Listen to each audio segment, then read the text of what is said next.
여러분 안녕하세요. 퍼블릭 사운드의 구명호입니다. 네, 블레이크입니다. 네, 저희가 오늘 컨텐츠를 준비를 하게 됐는데요. 오늘의 컨텐츠를 준비하게 된 이유는 일단은 이전 영상들을 보신 분들은 많이 아시겠지만 제가 어떤 과정을 통해서 큰 맥락으로는 정말 우여곡절하고 버라이어티하고 스펙타클한 그 스토리를 통해서 미국에 오게 됐잖아요. 처음에 목표를 세웠던.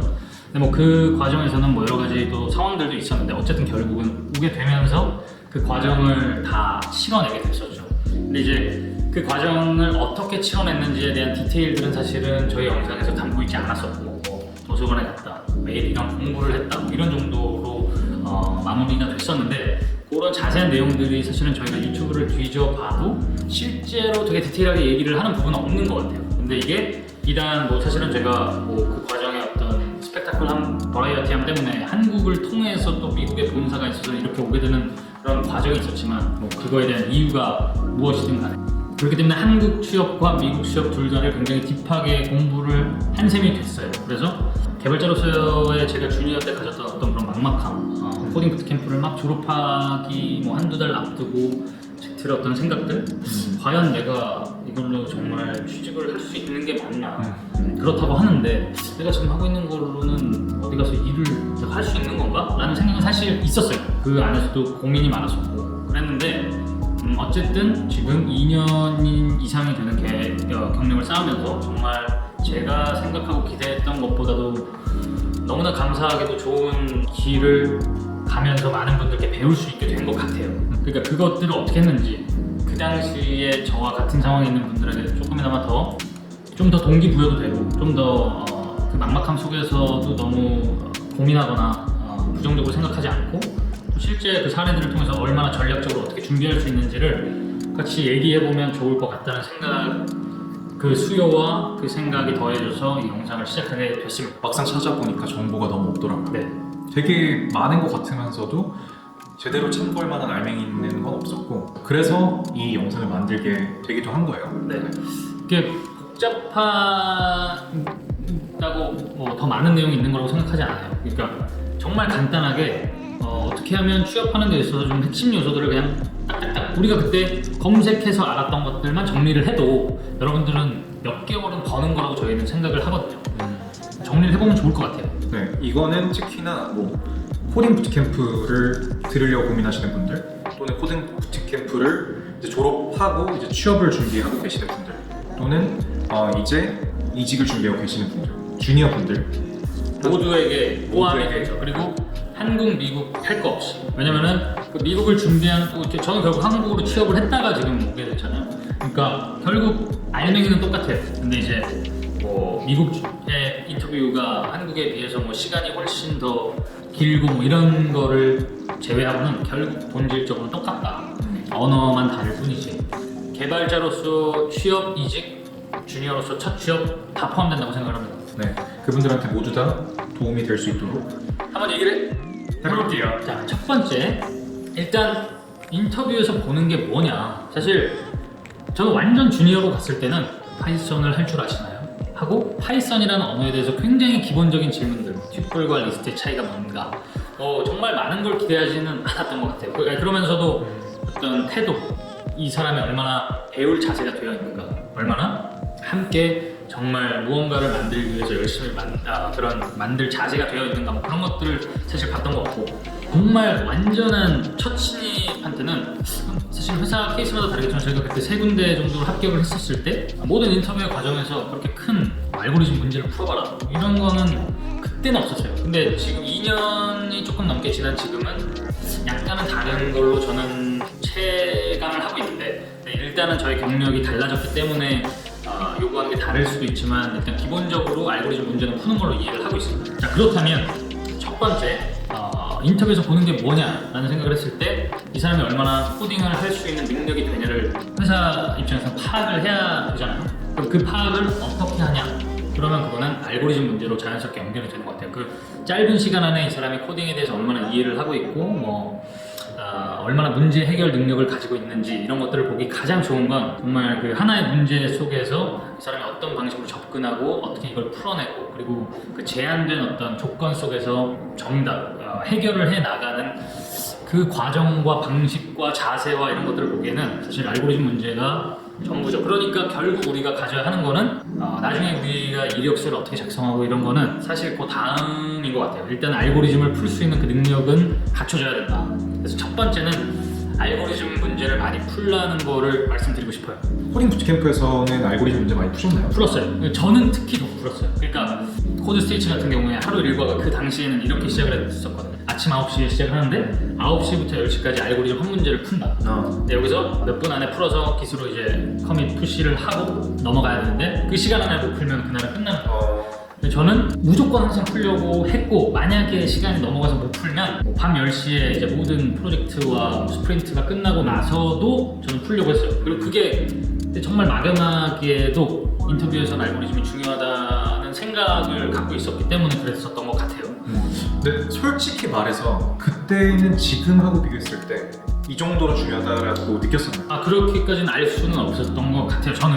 그래서 그게 맞는 말 같아요. 그랬는데 저는 사실 한 번 뭔가를 시작하면은 끝까지 하는 약간 습관적으로 그렇게 하는 성격이 있어서 그렇게 하게 됐는지도 모르겠어요. 나중에는 왜냐면 스프린트나 뭐 이런 걸로 너무 바빠서 다들 하기가 조금 그랬는데 저는 지금 이렇게 말씀드리고 싶어요. 알고리즘 문제는 습관화를 시키면 좋을 것 같다. 이쯤에서 저희가 굉장히 막막했잖아요. 굉장히 막막했는데 그래도 처음에 어떻게 보면 나침반 같은 그런 이정표를 설정할 수 있게 굉장히 도움을 줬던 책이 있었는데 좀 그거에 대해서 설명해 주면 좋을 것 같아요. 네, 일단 두 갈식으로 투 키워드로 가겠습니다. 그러면 cracking the coding interview, 코딩 인터뷰 완전 분석 하나랑 그 다음은 lead code, 문제 은행 같은 데인데 자 이제 요거를 하나씩 설명을 드릴게요. 일단 저희가 그때 당시에 미국 가서 인터뷰를 하고 싶다 그러면은 알고리즘을 알아야 되는데 그럼 자료 구조를 알아야 되는데 그러면 그런 것들을 다 어떻게 공부하는 게 가장 좋을까?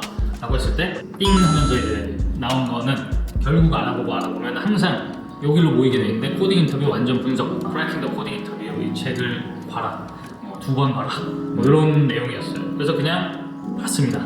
보면서 조금 이해가 안 되기도 하고 그런 것도 검색해서 조금 더 쉽게 이해하기도 하고 그러면서 도움이 많이 됐던 것 같아요. 그 당시에 제가 주니어로서 그냥 뭐 프로젝트 어떻게든 해보고 만들어보곤 했는데 딥하게 이해하지 못했던 것들을 뭐 자료 구조에 대해서든 여러 가지 뭐 해시테이블, 뭐 트리 뭐 이런 것들을 굉장히 책도 잘 정리가 돼 있어요. 또 문제를 예시로 들면서 그래서 그렇게 정리를 해나갔죠. 그럼 좀 일단 시간을 좀 갖고 생각을 하면서 계속 그냥 책을 읽었어요. 그러면서 또 하나가 쑥 들어오죠. 이제 문제를 풀어야 한다. 리코드에서 미디엄 문제를 200문제 정도 풀면 그리고 정리되어 있는 뭐 해시태그 맵, 트리, 큐, 스택 뭐 이런 것들에 대해서 그 정도 문제를 다 이렇게 풀면은 인터뷰를 진짜 박살을 낼 수 있구나.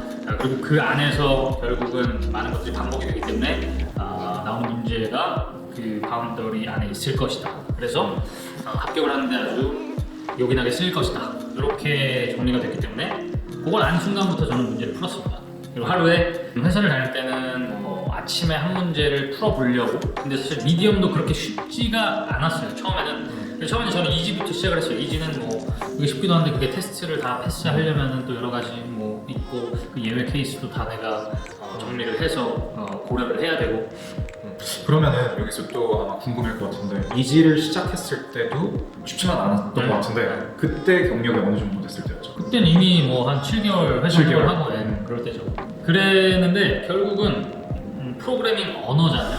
이게 영어도 계속 써야 되잖아요. 계속 매일 그냥 습관적으로 하다 보니까 이게 나중엔 내가 진짜 이게 재밌을 정도로 풀리는 날이 올까? 그런 날이 와요. 계속 풀면 영어를 써서 영어가 자연스러워지듯이 문제를 계속 풀면 그 문제를 푸는 게 재밌어지는 순간이 올 정도로 익숙해져요. 그래서 2지부터 저는 시작을 해서 한 2지를 한 뭐 그래도 100문제 푼 것 같아요. 그때 처음이 갑자기 생각나는데 이제 미국 가겠다 결심하고 비군과 함께 전략을 세우고 그때 제가 처음에 계획을 세웠던 건 나는 이제 영어로도 해야 되니까 일주일에 그때는 사실 그 알고리즘 한 문제 푸는 것도 시간이 너무 걸려서 이지도 너무 쉬운 거 말고 막 어떤 거는 잘 모르는 것도 나오면은 막 뭐 1시간도 막 그냥 가고 그랬어요. 그러면은 뭐 이제 생활이 안 되니까 아침에 일어나서 출근해서 늦게까지 일을 하고 하니까 주말에 이제 카페에 가서 오늘은 내가 이걸 2문제를 푼다 목표를 딱 세우고 프램프도 준비를 하는 게 좋을 거라는 추천을 받아서 프램프라는 것도 이제 같이 설명을 드리려고 했는데 얘기가 나온 김에 드리면 프램프도 굉장히 좋습니다. 프램프는 이제 무료로 제공되는 1대1 인터뷰를 이미 어떤 사람, 내가 모르는 사람과 매칭이 돼서 그 사람이 나의 문제를 갖고 있고 내가 그 사람의 문제를 갖고 있어서 서로가 문제에 대한 정보를 갖고 있지 않은 상태에서 인터뷰어, 인터뷰이가 돼서 연습을 하는 거예요. 영어로. 그리고 이제 같이 화면에 자기가 보고 있는 화면에서 이제 문제 같이 화면을 보죠. 화상으로 채팅도 하면서 화면을 공유하면서 그 문제를 같이 푸는 거예요. 그러면서 내가 전혀 모르는 사람에게 이 문제를 어떻게 푸는지도 보여줘야 된다는 그 긴장감 속에서 시작하는 거 하나, 그리고 내가 문제를 풀고 나서도 이 문제를 왜 이렇게 풀었는지에 대한 설명도 논리적으로 해야 된다는 거 둘. 저는 사실 영어 공부 플러스 이제 알고리즘 그 일타 쌍피를 하기 위해서 이제 추천을 받았고 그걸 한 건데 굉장히 도움이 많이 됐습니다. 실제로 인터뷰장에 가면 폰으로 테크니컬 인터뷰를 화상으로 하더라도 긴장이 되죠, 사람이.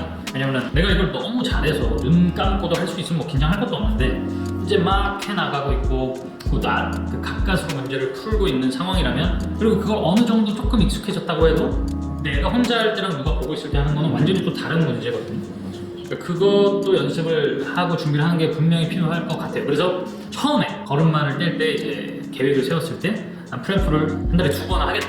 막 카페에 가서 그거 잡으려고 하다가 저 너무 긴장되고 괜히 내가 나랑 같이 잡힌 사람한테 피해 주는 거 아닌가 아무것도 못 해가지고 그래서 막 고민하다가 그냥 한 달을 보내기도 하고 그러면서 리코드 더 열심히 풀어야겠다 일단은 뭐 이러면서 그러니까 결국 사실 답은 just do it인 것 같습니다. 일단은 전략은 심플해요. 너무 복잡하게 생각할 거 없어요. 그냥 알고리즘 문제 많이 풀고 그거에 대한 원리를 이해하고 익숙해지는 게 맞는 것 같습니다. 그래서 지금 말씀드렸던 걸 정리하면 크래킹 더 코딩 인터뷰를 보면서 자료 구조 등 정말 기본적인 그것들에 대한 공부를 하라. 그러면서 리코드라는 곳에서 문제은행에 가서 이제 그런 카테고리별로 지금 크래킹 더 코딩 인터뷰를 보면서 그 자료 구조를 공부하는 것들별로 좀 딥하게 문제를 풀어봐라. 이지부터 시작해도 괜찮다. 그리고 목표를 적어도 미디엄 200문제로 삼아라. 내가 인터뷰를 완전히 뛰어들기, 사실 뭐 그 전부터 뛰어들어도 되긴 하는데 또 그러면서 연습도 많이 되니까. 근데 만약에 시간이 허락한다면 한 그 정도를 목표로 삼는 거는 좋을 것 같아요.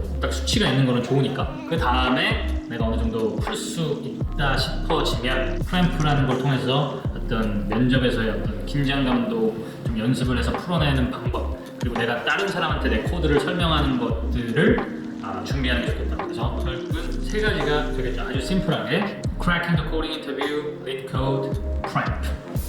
결과적으로는 이것들이 모여서 프램프를 통해 가지고 나를 스스로 검증을 하는 건데, 이 과정이 어쨌든 내가 상대방한테 피드백을 주고 그 다음에 내가 말하는 거를 연습을 할 수가 있고, 그러다 보면은 다시 한 번 더 이해되고, 그리고 상대방이 말하는 걸 들으면서 내가 면접관이 되다 보니까 내가 저렇게 말하면 좀 어떻게 들리는구나, 이런 관점에서도 이렇게 인터뷰를 준비할 수 있어서 굉장히 좋은 것 같아요. 네, 그리고 실제 일을 하다 보면 어디에서 나의 코딩 실력이 많이 늘었는가라고 하면 코드를 리뷰하는 데서도 많이 듣는 것 같은데, 프램프는 결국 라이브하게 코드 리뷰를 하는 거기도 해요. 그 알고리즘 문제에 대해서, 그리고 다른 사람은 어떻게 푸는지, 그리고 보자마자 바로 이해를 하면서 또 그 사람에 대해서, 왜냐면은 그 사람이 푸는 문제에 대해서는 저는 답을 받는 상태로 시작을 하거든요. 그럼 이 사람은 이런 전형적인 답에 비해서 어떤 식으로 푸는지 보면서 여기 스타일도 볼 수 있고 굉장히 좋은 것 같습니다. 이 3가지가 실력을 만드는 데 있어서, 단기간의 인터뷰에 대한 실력을 만드는 데 있어서 굉장히 핵심적으로 효율적인